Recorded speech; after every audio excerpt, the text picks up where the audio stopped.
Hello, welcome to Vim Tips of the Day, Day 9. Today we're going to talk about editing, both inserting and appending text in Vim. So let's take a look at a file. So this file has an error in the word intelligent. So I'm going to use J to navigate down, use L to navigate to the right,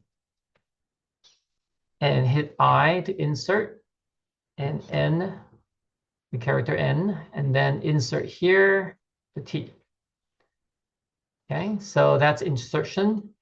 And what if I need to append to end of a line? So I'm going to navigate to this line, to the very, very end of the line, delete the period, A to add.